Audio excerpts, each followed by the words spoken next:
Meanwhile, the world is watching what China is doing at the border and reacting. Statements are heavily tilted in India's favor. One country stands out in backing India, the United States of America.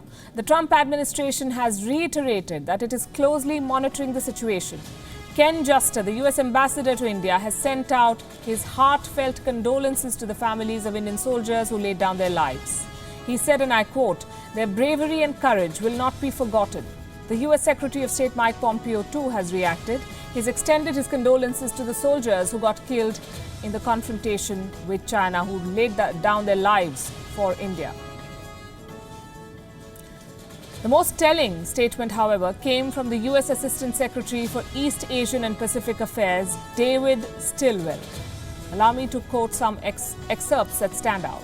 There's an assessment in Beijing that the world is distracted and is focused entirely on recovering from the corona pandemic, which then possibly is seen as an opportunity to take advantage of the situation.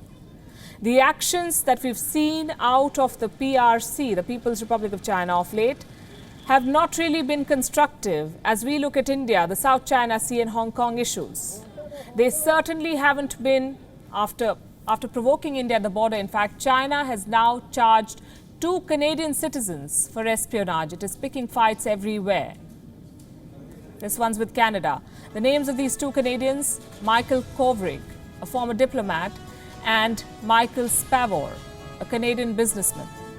They have been detained in China since December 2018, and now they've been charged with spying on national secrets and providing intelligence to quote-unquote outside entities.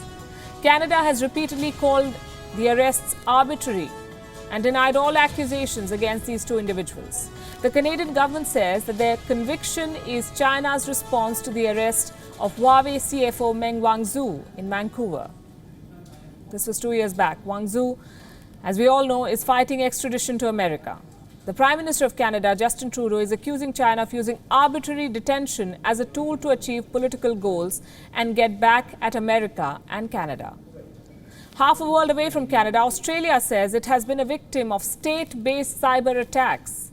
It hasn't specifically blamed any country yet, but experts say that China fits Scott Morrison's description of a culprit. Let's tell you what happened. The Prime Minister of Australia made himself very clear when he made this revelation at a press briefing. He said that Australian organizations are being targeted by a sophisticated state-based cyber actor. His words, sophisticated state-based cyber actor. The list of targets is long. These organizations are from a range of sectors, including all levels of government, industries and political organizations, educational institutes, health facilities, essential service providers and operators of other critical infrastructure in Australia. Listen to this.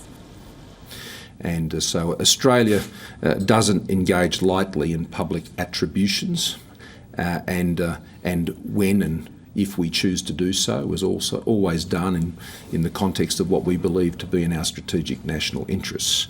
What I simply can confirm is there are not a large number of state-based actors that can engage in this type of activity, and it is clear, based on the advice that we have received, that this has been done by a state-based actor with very, very significant capabilities.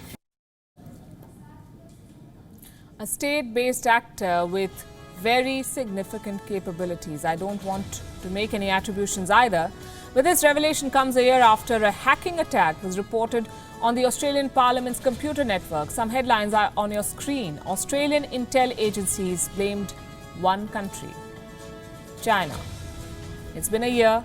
A lot has changed. China's power grab knows no limits. Its surveillance knows no boundaries. It is fighting every country it can. It wants to expand in every way it can. China is on one side, it seems, the entire world on the other, and increasingly more united.